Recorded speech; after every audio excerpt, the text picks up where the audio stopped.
Hey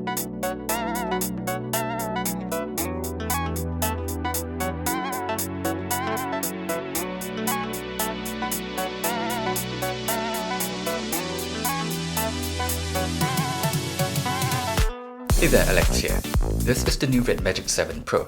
It's one of RedMagic's latest gaming phones and their flagship model at that. This time round, it even has a slightly updated design language compared to the RedMagic 7 and its predecessors. So without further ado, let's take a closer look at the phone.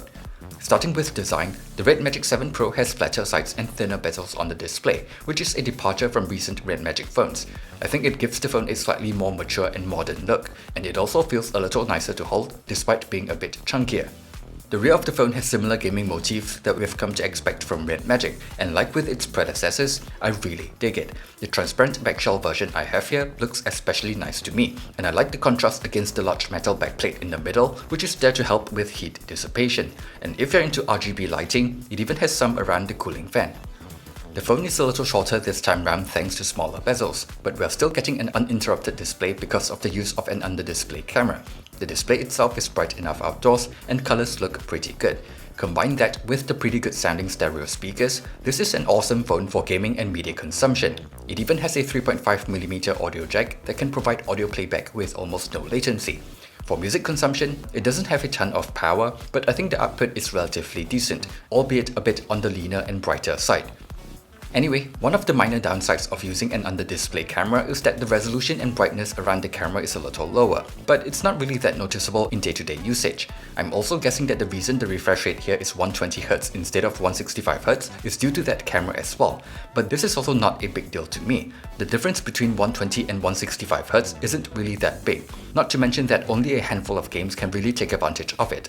Like with the RedMagic 6, only certain apps are able to make use of the 120Hz refresh rate. Most apps like Twitter and Facebook will run at 90Hz to save battery, which is still more than fast enough, but it's a bummer to see apps like Instagram and Chrome still drop to 60Hz like on the RedMagic 6. So if you want a more consistent experience without compromising too much on battery life, it might be easier to just lock the refresh rate to 90Hz in developer settings. A few more miscellaneous stuff to go through before we talk about performance. First of all, I'm really happy to see that we're still getting a pre-applied screen protector, casing and charger in the box. So for folks like me who want to take good care of their devices, the phone is good to go immediately after getting it. Secondly, the fingerprint sensor is fast and responsive, and it can be used to measure heart rate as well. Not sure how useful this is, but it's actually pretty accurate. Last but not least, I want to talk about the lack of wireless charging and IP rating. The lack of an IP rating alone would usually be a deal breaker for me, but in this case, I don't think it is. This is a gaming phone after all, so the priority is performance. On top of producing more heat, which isn't good for performance, wireless charging wouldn't work through the metal backplate that is being used to dissipate heat. Then because of the cooling fan, which is crucial for extracting the most amount of performance out of this chipset, it's probably pretty hard to make it dust and water resistant considering that it requires a good airflow. Which brings us to how the phone performs. The phone is using the Snapdragon 8 Gen 1 chipset with a ton of fast RAM and storage. There is also an additional Red Core 1 chip that is meant to handle some of the gaming related features like haptics and audio processing, freeing up a bit more power from the Snapdragon 8 Gen 1. So as expected, it's an extremely fast phone. That said, I find that the Snapdragon 8 Gen 1 has the tendency to warm up quite easily, perhaps even more so than the Snapdragon 888, especially when under heavier loads. This is where all the cooling measures that RedMagic has implemented really shines.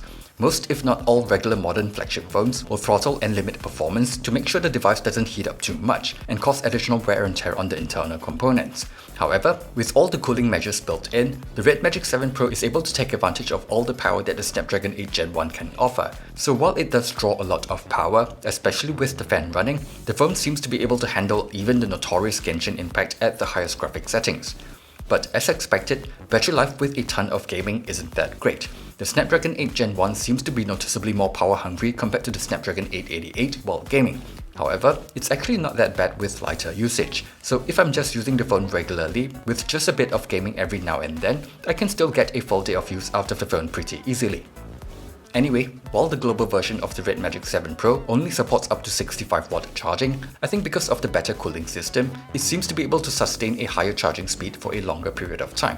The best result I got was around 23 minutes for a full charge from empty, which is really quick. It also has a charge separation feature which can power the phone directly without charging the battery, thus reducing wear and tear on the battery, as well as the amount of heat generated on the phone.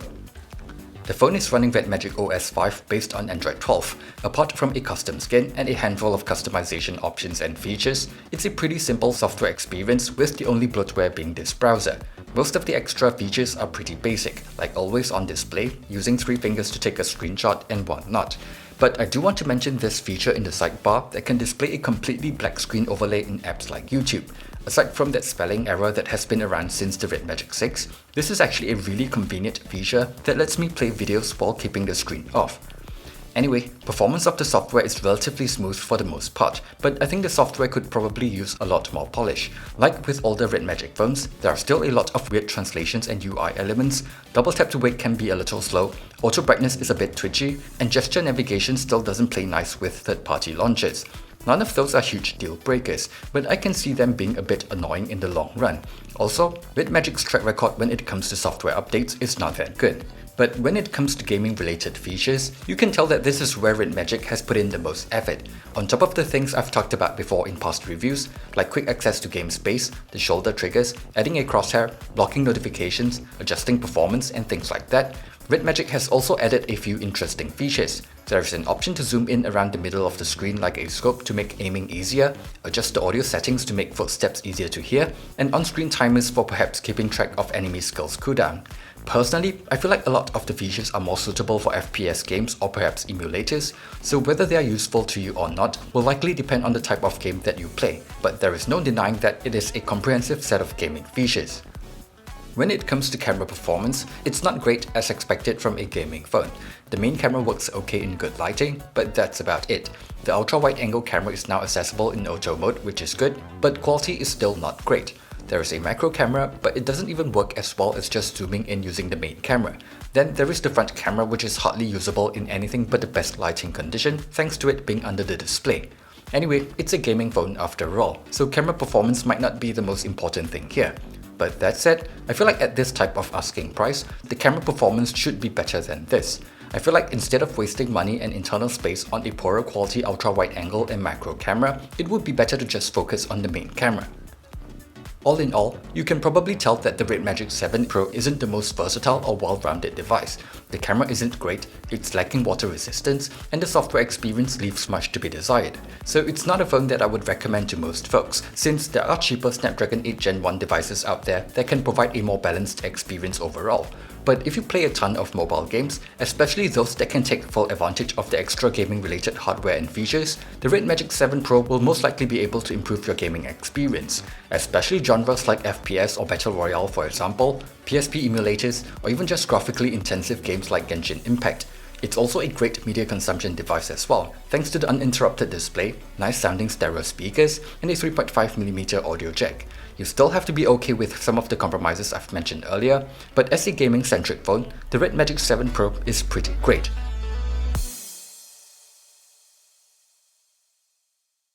Thanks for watching this video, and see you guys on the next one.